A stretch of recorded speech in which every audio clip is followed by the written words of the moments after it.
আসসালামু আলাইকুম। আজ নিউজ থাকছে ক্রিকেট অঙ্গন থেকে। জানেন কত টাকা দেনমোহরে মামাতো বোনকে বিয়ে করলেন মুস্তাফিজ? চলুন জেনে নিই বিস্তারিত নিউজ থেকে। ঢাকা বিশ্ববিদ্যালয়ের ছাত্রী সামিয়া পারভিনের সঙ্গে বিবাহ বন্ধনে আবদ্ধ হলেন বাংলাদেশ ক্রিকেট দলের কাটার মাস্টার মোস্তাফিজুর রহমান। শুক্রবার বেলা ৩টায় সাতক্ষীরার দেবহাটার হাদিপুরে এই বিয়ে অনুষ্ঠিত হয়।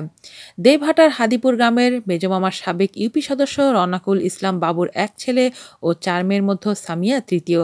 তিনি ঢাকা বিশ্ববিদ্যালয়ের মনোবিজ্ঞান বিষয় নিয়ে স্নাতক অর্থাৎ সম্মান প্রথম বর্ষে পড়ালেখা করছেন। বেলা 2:30টার দিকে বাবা-মা, ভাই ও বন্ধু-বান্ধব সহ 14 থেকে 15 জন বরযাত্রী নিয়ে হদিপুরে কনের বাড়িতে আসেন মোস্তাফিজ। শেরওয়ানি পরা থাকলেও পাগড়ি পরেননি মোস্তাফিজ।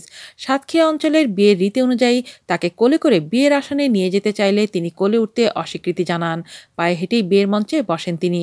এই সময় নওয়াপাড়া ইউনিয়নের নিকা রেজিস্ট্রার আবুল বাশার 5,01,000 টাকা দেনমোহরে মোস্তাফিজ ও সামিয়ার বিয়ে পড়ান। আমাদের চ্যানেলের পক্ষ থেকে এই নতুন দম্পতিকে অনেক অনেক শুভেচ্ছা। আজ এই পর্যন্তই। আল্লাহ হাফেজ।